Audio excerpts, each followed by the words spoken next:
Hey, welcome back to the channel, and today we're talking about combat tips, team building, faction buff, and more about Aether Gazer. Aether Gazer's gameplay is very simple. You control one modifier, which is the leader, and bring two other party members along the way. You have your basic attack, skill 1, skill 2, skill 3, ultimates, and some characters do have their special dodge skill.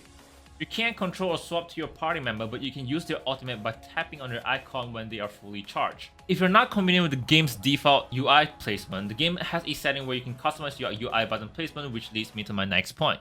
This video is sponsored by LD Player. LD Player is one, if not the best Android players I've ever used. I've been playing Aether Gazer CN on LD Player for almost a year now, and I can absolutely guarantee you I have no problems at all. LD Player has a function with a controller support of just plug in the controllers. It has a auto detection, place the button UI, and then start playing. Since Aether Gazer allows you to change your UI placement, I placed mine like this to give myself a full PC experience. Not only that, I'm actually a very busy person working from 9 to 5 and have a lot of things to take care of, so LD Player actually has this built-in macro system that helps me play the game by itself while I do my chores or some stuff like that. If you have a very strong gaming PC, you can actually play LD Player with multiple gacha games, not just one. Your screen all full with other gacha games. That's right, you heard me, at the same time. Download now using my link in the description below.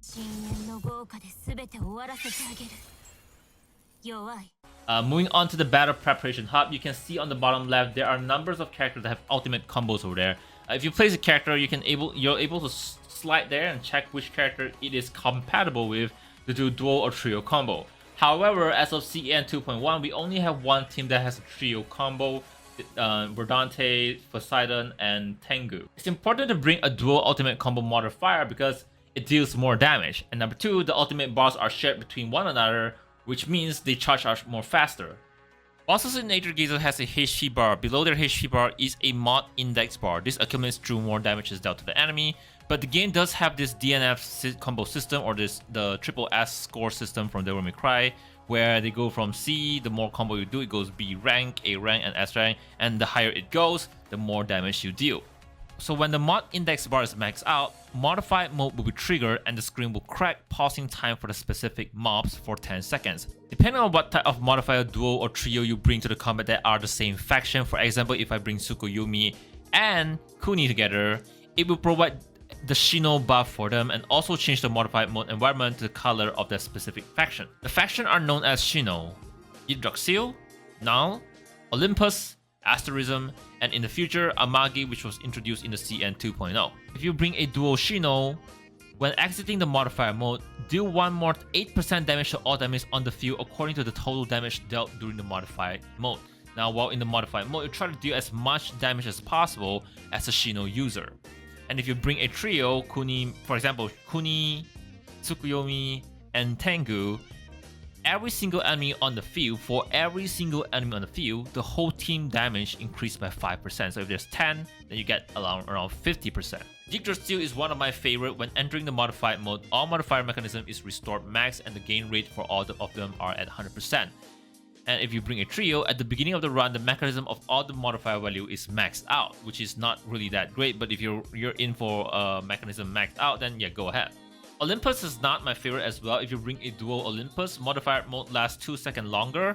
Paired with a blue AI Meowcat, it's probably 15 seconds because the general modified mode is 10 seconds, followed by 2 seconds, and the cat gives 3 seconds, which is 15 seconds. And if you bring a trio, all modifier team increase their combo grade charge rate by 40%, which is the Devil May Cry thing, this thing. And Neil is one of my favorite. In the modified mode, all modifier critical rate increased by 30%.